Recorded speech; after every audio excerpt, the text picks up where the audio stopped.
Hi, this is Tony Sagami. Hey, I want to talk to you a little bit today about the dollar. I've talked about it in the past, but there's been some big developments. And the most important was the unthinkable has happened to U.S. government bonds, and that is that it no longer has its stellar AAA credit rating. That could be a disaster.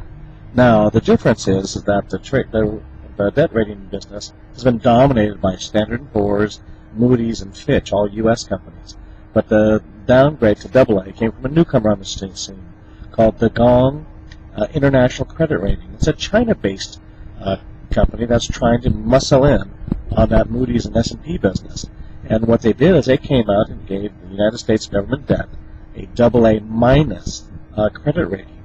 And that's probably even generous given the crazy spending and deficits that we're running.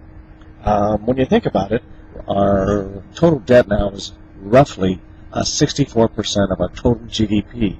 The International Monetary Fund estimates that it'll rise to 96% of our GDP. So we're going to get to the point where our national debt is bigger than all of our combined economic activity. And that's a disaster on the level of Greece, Portugal, Iceland, and Dubai.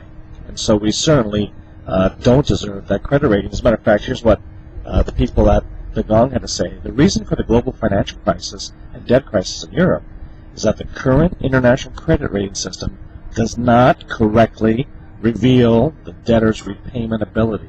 And that's absolutely the case for the United States. With all that debt we have, it's just insane. Now, the Gong, which translates to Big Justice in Mandarin, they have put, not only have they given us a AA minus credit rating, but they've also put us on a negative credit watch. And it's very clear it's because of our runaway deficit spending. Now, not everybody has that same less than perfect credit rating. They've given AAA, for example, to Norway, Australia, Denmark, Luxembourg, Switzerland, Singapore, and New Zealand. You know, those are countries that have very responsible budgets and don't spend and go into debt like we do. The AA companies include China, Canada, the Netherlands, and Germany were AA plus. But at the same time, in the France, the United Kingdom, Korea, and Japan are also AA minus, just like we are. So I don't think that's an unrealistic credit rating for us, given that massive spending we have on. And it brings up the two investments we've talked about in the past. The first is a Merck Hard Currency Fund.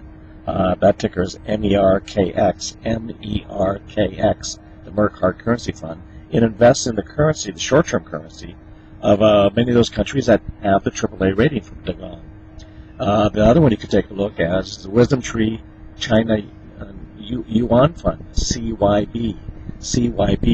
That will profit from the rise in the yuan and conversely the drop of the dollar. So those are two ways to profit from what looks like is an inevitable drop in the U.S. government debt rating. And I think that the Gong, the Chinese one, is the very first one that you're going to see. But there's more on the horizon, and the U.S. dollar is not in good shape and not a currency that you want to have all your assets denominated in. Until next week, this is Tony Sagami signing off.